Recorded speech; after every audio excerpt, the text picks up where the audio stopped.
வணக்கம். இன்று ஊழ் அதிகாரத்தின் 10வது குறளை நாம் காண இருக்கிறோம். ஊழ் என்பது நாம் செய்த முன்வினை பயனாக இருக்கலாம். அது நம்முடைய கர்ம வினைகள் என்று நாம் கூறுகிறோம் என்று கூறப்படுகிறது. அதுதான் உண்மை. நல்லது செஞ்சால் நல்லது நடக்கும், கெட்டது செஞ்சால் கெட்டது நடக்கும்னு நம்ம எல்லாருக்கும் பட்டவர்த்தனமாக தெரியும். அதில் சந்தேகமே கிடையாது. ஆனால் நம்மளாம் அப்படி இருப்போமா? இருக்கிறது இல்லையே. அங்கே தானே இடிக்குது நமக்கு. இந்த உண்மையை நாம் புரிந்து கொண்டால் நல்லவற்றை நாம் செய்யலாம். நல்ல செயல்களையும் நல்ல எண்ணங்களையும் நாம் மேற்கொண்டு இருக்கும் பொழுது நமக்கு நல்வினை பயன் தானாகவே வந்து சேரும். மாறாக மற்றவர்களுக்கு இடையூறு விளைக்க வேண்டும் என்று எண்ணி அவர்களுக்கு நாம் துன்பத்தை விளைவித்து அதில் குளிர் காஞ்சி சந்தோஷப்பட்டோம்னா அதே தான் நமக்கு திரும்பி வரும் இல்லையா? பூமராங் அப்படின்றம்ல, அந்த மாதிரி திரும்பி வந்து நம்மளை அடிச்சிடும். ஆக நம்ம எல்லாருக்கும் தெரிந்த விஷயம், நல்ல செயல்களை நாம் செய்ய வேண்டும், தீய செயல்களை ஒருபோதும் செய்ய வேண்டாம்.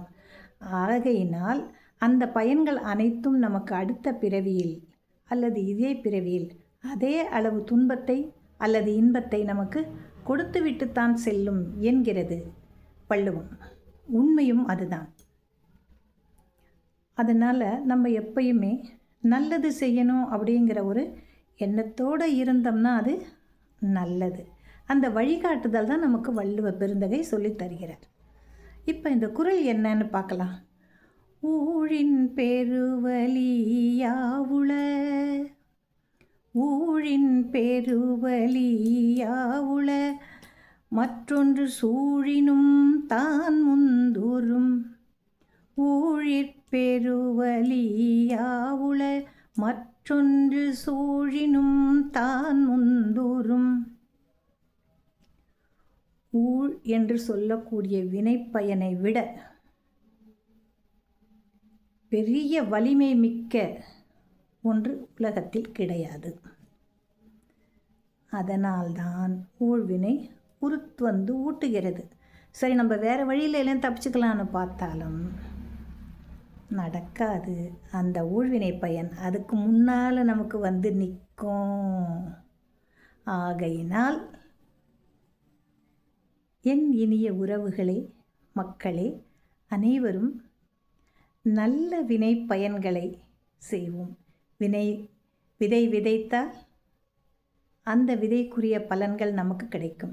வினையை விதைத்தால் வினையைத்தான் நாம் அறுவடை செய்ய வேண்டும். எந்த வகையான வினைகளை நாம் விதைக்க வேண்டும் என்பதை நாம் தான் முடிவு செய்ய வேண்டும். நன்றி, வணக்கம். இதில் இன்னும் ஒன்று நான் விட்டுட்டேன். என்னன்னா, இந்த ஊழ் என்ற அதிகாரத்தோடு அறத்துப்பால் நிறைவு பெறுகிறது. இனிமேல் அடுத்து பார்க்கக்கூடிய குறட்கள் எல்லாம் பொருட்பால் சார்ந்தவை. 38 அதிகாரங்களில் வள்ளுவ பெருந்தகை அறத்துப்பாலில் காட்டியிருக்கிறார். அது எல்லாம் நீங்கள் கேட்டிருக்கீங்க. எனக்கு இதுவரைக்கும் நல்ல ஒத்துழைப்பு நல்கிறீர்கள். உங்கள் அனைவருக்கும் இந்த நல்ல தருணத்தில் நான் என்னுடைய நன்றியினை மனமாற தெரிவித்துக் கொள்கிறேன். அடுத்து பொருட்பாலில் நாம் மீண்டும் சந்திக்கலாம். நன்றி மக்களே.